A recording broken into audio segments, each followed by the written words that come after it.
අයිබෝවන් සාමාන්‍යයෙන් මම ගොඩාක් වීඩියෝස් දානකොට සාමාන්‍ය නෙවෙයි ඉතින් කොහොමද දානකොට දාන්නේ අපේ ශිෂ්‍ය ප්‍රජාව ඉලක්ක කරගෙන අද ප්‍රධාන වශයෙන් මගේ සහෝදර ගුරුවරු මගේ ශාස්ත්‍රීය වේවා පාසල වල කමන්නේ මේ පිළිබඳ උනන්දුවෙන් ඉන්න ගුරුවරු එක්ක සාකච්ඡාවක් උඩනගා ගන්න හිතලා කරන වීඩියෝ එකක් ඒ ඇර මේක පන්තිවල දරුවෝ බැලුවා කියලා ප්‍රශ්නකුත් නැහැ. අන්තිමට පන්ති දරුවන්ටත් අදාළ පොඩි පණිවිඩයකුත් මම කියනවත් එක්ක. හරි අන්තිමට. මෙහෙමයි. මේක කෙමිස්ට්‍රි උගන්වන අපේ සහෝදර ගුරුවරුන්ටයි ෆිසික්ස් උගන්වන ගුරුවරුන් දෙගොල්ලන්ටම අදාළයි. මේ වගේ දෙයක් දැන් 2026 වගේ අවුරුද්දක් වුණාම ගුරුවරු වශයෙන් අපිට මේක සංවාද කරලා විවෘතව කතා බහ කරලා විසඳ ගන්න බැරි නම් අපි දැන් කාලය ශේෂ්ත්‍ර හිටපු අය වශයෙන් උත් කොට නේද? ඒක තේරුමක් නෑ අපිට මේක විසඳ ගන්න බැරි නම්. නමුත් මේක කතා කරනවා කියලා වෙන වෙනම එක ගුරුවරුන්ට වෙනම කතා කරන්න වෙලාවලුත් නැහැ. හැම ගුරුවරයා මෙහෙම අඳුරන්නෙත් නැහැ.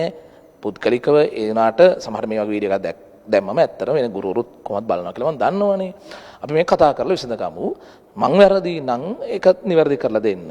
හෝ මේක මඩක් වශයෙන් කර දෙයක් නෙවෙයි. අපේ ශිෂ්‍ය ප්‍රජාවට 2026 දීවත් දැනුම හරියට ලැබෙන්නේ මේ මේක කාලයක් තිස්සේ මට හිතන විදිහට වැරදි කියලා. ඒක නිවැරදි දේ බවට පත් කරගන්න ඕනි හින්දා තමයි මම මේක කරන්නේ. හොඳේ? අපි කතා කරලා මේක හරියට විසඳීමක් කරගමු. මේක කෙමිස්ට්‍රි වල නම් මම හිතන්නේ ටිකක් මුල් කාලේ උගන්වන්න හම්බෙනවා. මම දන්නේ විදිහට දරුවෝන්ගෙන් එහෙම දැනුවත් වෙන විදිහට. මොකද මම ඉගෙන ගත්ත කාලේ කොයි කාලෙද ඔක කියන්නේ කියලා මට එහෙම මතකයක් නැහැ කෙමිස්ට්‍රි වලදී. ෆිසික්ස් වල නම් මේක ඇත්තට අපිට අහුවෙන්නේ තාප භෞතිකයේ පාඩමේදී. ඔය තාප පාඩමේදී අර වායු වල හැසිරීම කියලා කැලලා චාලකණක වාදය කියලා කැලලක් එහෙම කරනවානේ. හරි ඕකේ එක තැනක ඉගෙන ගන්නවා නේද? අණු වල වේග ව්‍යාප්තිය කියලා එකක්. අණු වල වේග ව්‍යාප්තිය කියලා කතා කරනවා මේ පැත්තට අණු වල වේගය කියලා එකක් දාලා මේ පැත්තට දානවා අණු ගණන කියලා. හෝ සමහර ලාවට මේ පැත්තට වේගය කියලා දාලා හරි මම දන්න විදිහට හොඳේ මේ පැත්තට අණු ගණන කියලා දානවා. අණු ගණනේ අණු භාගය කියලා එකක් දානවා. අණු භාගය. අණු භාගය කියලා අදහස් කරන්නේ කිසියම් වේගයක් සහිත අණු ගාන අරගෙන. උදාහරණයක් 500 මිශ්‍රණයක් කියලා. 500 මිශ්‍රණයක වේගය තිබෙන අණු ගණන කීයද කියලා බලලා ඒක ඒ සාම්පලයේ තියෙන මුළු අණු ගාණයෙන් බෙදලා භාග සංඛ්‍යාවක් විදිහට. ඒතකොට ඒක දශම සංඛ්‍යාවක් එන්නේ. හරි ඒක ওই පැත්තට ප්‍රස්ථාරගත කරනවා. කරාම හැබැයි අණු ගණන ඇන්දත් අණු භාගය ඇන්දත් මේ ප්‍රස්ථාරයේ හැඩරුව නිකන් මූලික වෙන මේ වගේ හැඩයක් එන්නේ. දැන් අණු භාගය ඇන්දා කියලා හැඩරුව වෙනස් වෙන්නේ නැහැ. අර උසවල් වල සංඛ්‍යාත්මක අගයන් වෙනසක් විතරක් වෙන්නේ. හරි හැඩරුව එකමයි. මම දන්න විදිහට ක්ලාසස් වල කියනවා මෙන්න මෙහෙම කතාවක්. වේගය සමග අණු ගණන ප්‍රස්ථාරය ඇන්දාම මෙන්න මේකේ වර්ගඵලයෙන් එනවා කියනවා මුළු අණු ගණන. මුළු අණු ගණන එනවා කියලා කියනවා. ඊට පස්සේ කියනවා අණු භාගය ප්‍රස්ථාරය ගත්තොත් එහෙම ඕකේ වර්ගඵලයෙන් 1 එනවා කියලා. අණු භාගය ගත්තොත්. ඔහොම තමයි සාමාන්‍ය කියන්නේ. මේකේ වර්ගඵලයෙන් එනවා කියලා කියන්නේ මොකද්ද? මුළු අණු ඝන. ඊට පස්සේ කියනවා උෂ්ණත්වය වැඩි වෙනකොට මේ ප්‍රස්ථාර දෙකේම උෂ්ණත්වය වැඩි වෙනකොට ප්‍රස්ථාරවල අර අණු වල වේගවල් වැඩි වෙලා ප්‍රස්ථාරය මේ වගේ නිකන් මෙහෙට shift වෙනවා. නිකන් මේ පැත්තට පළලින් වැඩි වෙනවා. රත් වෙනවත් එක්ක අණු වල වේගය වැඩි වෙනවත් එක්ක ඊට පස්සේ ඒ එක උස අඩු වෙනවා කතාවකුත් කියනවා. උස අඩුවීම පැහැදිලි කරන්න සමහර වෙලාවට යොදා ගන්නවා මෙන්න මේ වර්ගඵලය නියත වෙන්න ඕනේ නේ කියලා. ඒ කියන්නේ අපි හිතමු ඔය අඳින්නේ වේගය සමග අණු ගණන කියලා. ඒතර වර්ගඵලයෙන් එන්නේ මුළු අණු ගණනනේ. ඒතර මේ අතර ප්‍රස්ථාරයේ පළලින් වැඩි වුණත් මුළු අණු ගාන නියතයක් හින්දා මේ ප්‍රස්ථාරයේ වර්ගඵලය නියත වෙන්න ඕනි. ඒ හින්දා පල්ල වැඩි වෙනකොට උස අඩු වෙනවා කියලා කියනවා. අණු භාගය ප්‍රස්ථාරගත කරොත් ඕකේ වර්ගඵලයෙන් එන්නේ එකනේ. ඒතර මේ අතර පැතලි වුණාට ප්‍රස්ථාරයේ පළලින් වැඩි වුණා වුණත් වර්ගඵලය නියත වෙන්න ඕනේ. මොකද අණු භාගය එක. හරි ඒ නිසා මෙහෙන් පැතලි වෙලා පළල ආධාරකයේ පැත්ත වැඩි වෙනකොට උස පැත්ත අඩු වෙන්න ඕනේ කියලා කියවෙනවා. ඒතර මම මේ අඳ දෙන්නේ මේ කුෂ්ණත T1ට නම් මේ අඳ දෙන්නේ T2ට නම් මේ කියන්නේ T1ට වඩා T2 වැඩි කියලා අරගෙන. ඉතාල හොඳට පැහැදිලි වෙනවා නේද? හරි ඕක ඊට පස්සේ කියනවනේ මේ වේගය වැඩිම අණු ගාන කතන්දරයක්. එහෙම කතා වෙනවනේ. ඕක එක දේවල් ටිකක් තියෙනවා කතා කරන්න. නමුත් මට මේ කතා කරන්න ඕනේ මේ ප්‍රස්ථාරය ගැන මට ප්‍රශ්නයක් නැහැ. නමුත් මේ ප්‍රස්ථාරයේ වර්ගඵලයේ මුළු අණු ගාන ලැබෙනවද ඇත්තරම? මේ ප්‍රස්ථාරයේ වර්ගඵලයේ එකද කියන කාරණාවට කතා කරන්න ඕනේ. හරි. ඊට කලින් ෆිසික්ස් වල තියෙන ඊට කලින් ඉගෙන ගන්න කොටසක්ම මතක් කරලා ඉන්නම්. ඒක ඉතින් කෙමිස්ට්‍රි අපේ සර්ලත් ඉතින් හුඟක් හැමෝම වගේ ෆිසික්ස් කරලා තියෙනවනේ ඒ ලෙවල්ට කියද්දි මතක් වෙයි. හරි සරල ඒවා කීපයක් මතක් කරන්නේ මම. ප්‍රවේග කාල ප්‍රස්ථාරයක වර්ගඵලයෙන් ලැබෙනවා කියලා කියන්නේ මොකද්ද? විස්ථාපනය. ප්‍රවේග කාල ප්‍රස්ථාර වර්ගඵලය. ඊළඟ කතා වෙනවා කාලය සමග බලය ප්‍රස්ථාරය ගන්න. බල කාල ප්‍රස්ථාරයක වර්ගඵලයෙන් ලැබෙනවා කියන ආවේගයේ හෙවත් ගම්‍යතා වෙනස. හරිද? ආය කතා වෙන තැනක් තියෙනවා නේද? Fs ප්‍රස්ථාරයක් ගත්තොත් Fs ප්‍රස්ථාරයක් ගත්තම ඕකේ වර්ගඵලයෙන් ලැබෙනවා කාර්යය කියලා කතා වෙනවා. yes. ඔය ටික සාමාන්‍යයෙන් දන්න දේවල් නේද අපිට? හරි හැමෝම දන්නවා. ශිෂ්‍යෝ මේක බලන අය වුණත් ඔය ටික නම් ෆිසික්ස් කරන අය දන්නවා. මම චුට්ටක් ඉස්මතු කරන පොඩි කාරණයක්. මේ පැත්තේ ඒකකයේ ms ඍණ 1 ප්‍රවේගය, මේ පැත්තේ ඒකේ තප්පර. මෙයාගේ ඒකක දෙක ගුණ කරාම ms ඍණ 1 සහ s ගුණ කරාම කැපිලා ගිහිලා මීටර් එනවා. ඒ මීටර් කියන එක විස්ථාපන ඒකකයට ගැලපෙනවා තමයි. මෙයාගේ ඒකකේ නිව්ටන්, මෙයාගේ ඒකකේ තප්පර වර්ගඵලය ගන්නකොටත් වෙන්නේ හරියට මේ පැත්ත මේ පැත්ත උස ගුණ කරද්දී මේ ඒකක දෙකත් ගුණ වෙන්නේ බෑ. එතකොට මේ ඒකකයේ නිව්ටන්, මේ ඒකකේ තප්පර ගුණ කරාම නිව්ටන් තප්පර කියන්නේ ආවේගය නැත්තම් ගම්මිත වෙනස ඒකකේ තමයි. Fs ප්‍රස්ථාරය ගත්තොත් මෙයාගේ ඒකකේ නිව්ටන්, මෙයාගේ ඒකකේ මීටර්නේ.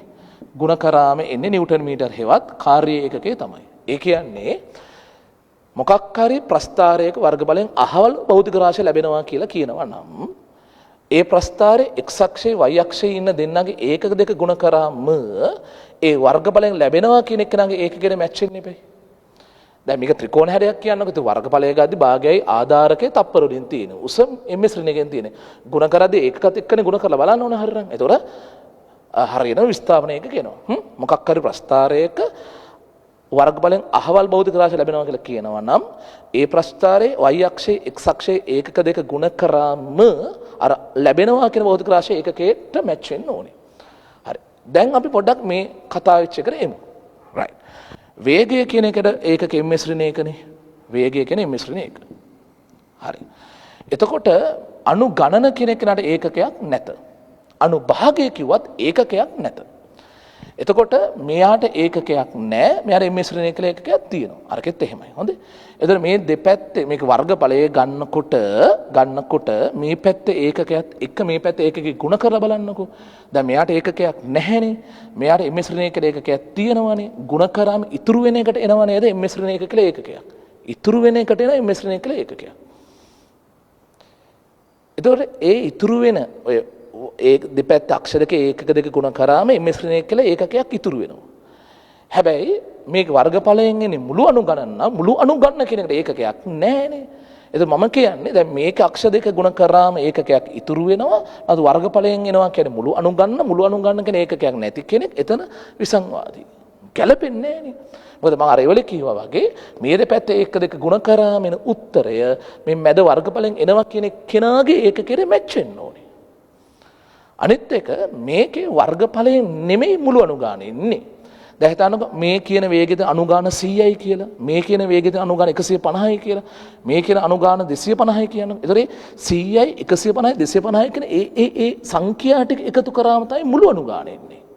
එහෙම නැත්නම් වර්ගඵලයේ මුළු අනුගාන වෙන්නේ නැහැ. මේකෙත් මේ කියන වේගය සහිත අනුභාගය 0.3 නම් මේ කියන වේගය සහිත අනුභාග 0.4 නම් මේකට අදාළ අනුභාග 0.6 නම් ඒ අගයන් ටික එකතු කරා තමයි එක කියලා එන්න ඕනේ මිසක් මේක වර්ගඵලයේ එක වෙන්න බෑ. මගේ තර්කය ඒක. දැන් ඔය ගැන තමයි කතා කරන්න ඕන උනේ, කාරණා ඉස්මතු කරන්න ඕන උනේ. එතකොට ඇත්තටම දැන් අර උෂ්ණත්වය වැඩි වෙනකොට ප්‍රස්ථාරය මෙහෙට පළල් වෙද්දී උස අඩු වෙනවා. ප්‍රස්ථාරයේ වර්ගඵලය නියත වී යුතු නිසා කියන එක කියන්නත් එක්ක අර ඒකකෙත් මැච් වෙන්න, ඒ කියන්නේ හරියට මේක වර්ගඵලයේ මුළු අනුගාන එන්නත් එක්කනම් ඇත්තට මම කියන්නේ මේ ප්‍රස්ථාරයේ අදින්න ඕනේ අණු ගණනත් නෙවෙයි අනුභාගයත් නෙවෙයි. මං කියන්නේ වෙන භෞතික රාශියක් තියෙනවා. ඒක තමයි උතන ගන්න ඕනේ. එතකොට එයාට ඒකකයක් එනවා. එතකොට මේ දෙන්නගේ ಗುಣ කරාම ඒකකයක් නැතුව මුළු අනුගාන කියන එක්කනාට ඒකකයක් නැහැනේ. මැච්චන ඒකක මැච්චන සීන් එක වෙනවා. ඒක මම මගේ පන්තියේ දැන් අවුරුදු ගානක් තිස්සේ කියනවා. තාපේ පාඩම ගන්නද්දී අවුරුදු ගානක් තිස්සේ කියනවා මෙතන අදින්න ඕනේ අණු ගණනාවක් අණු භාගයවත් නෙවෙයි කියලා. අණු ගණන අදින්න පුළුවන්, අණු භාගය අදින්න පුළුවන්. හැබැයි වර්ගඵලයෙන් අණු මුළු අණු ගණන ලැබෙනවා කියලා කියන්න බෑ අණු ගණන ඇන්දොත්. ඔයාලට මුළු වර්ගඵලයෙන් මුළු අණු ගණන ලැබෙනවා කියලා කියන්න ඕනේ නම් අදින්න ඕනේ අණු ගණන හෝ අණු භාගය නෙවෙයි කියලා මම තර්ක කරා. ඒක මම මගේ පන්ති වල කියනවා. දැන් අපේ පන්ති වල එන්න දරුවෝ වෙනුවෙන් කරන පණිවිඩය තමයි තාපය පාඩම ජස්ට් ආරම්භ කරා විතරයි. සති අන්ත්‍ය පන්තිවල සතියේ දින පන්තිවල විද්‍යුත් ශාස්ත්‍රමය සති ඉවරුනාම ධාරා විද්‍යුතය පටන් ගන්නවා. ඒ කියන්නේ නුවර ෆිසිකල් පන්තියේ සහ ඔන්ලයින් පන්තියේ තියෙන අඟහරුවාදාට, කුරුණෑගල ෆිසිකල් පන්තියේ තියෙන බදාදාට, සති අන්ත්‍ය පන්තිවලනේ තාපය කරගෙන යන්නේ නුවර ඔන්ලයින් එක තියෙන සෙනසුරාදා හවස 1ට, කුරුණෑගල එක තියෙන්නේ ඉරිදා හවස 1ට. ඒතොර හරියටම ඔය කරුණු කාරණා සේරම ගලපලා ඉගෙන ගන්න ඕනේ නම් අපේ දරුවෙක්ට එයාලාට අපේ තාම සම්බන්ධ නැති දරුවෙක් ඉන්නවා නම් සම්බන්ධ වෙන්න පුළුවන්. ඔන්ලයින් පන්ති වලට සම්බන්ධ වෙනවා නම් ඔයාලට no0.lk වෙබ්සයිට් එක හරහා හෝ mjphysics.lk හරහා මේ වෙබ්සයිට් දෙකෙන් කැමති එකකින් සම්බන්ධ වෙන්න පුළුවන්. හරි. ඕකේ. ඒක තමයි අපි දරුවෝ වෙනුවෙන් කියනවා කිව්ව පණිවිඩය. කමෙන්ට් කරන්න, ෂෙයා කරලා නැතත් කමන්නේ. අපි මේක හරි ගස්ස ගමු. කොහේ හරි තැනක මට හිතනවා මේක වැරද්දක් වෙලා තියෙනවා කියලා.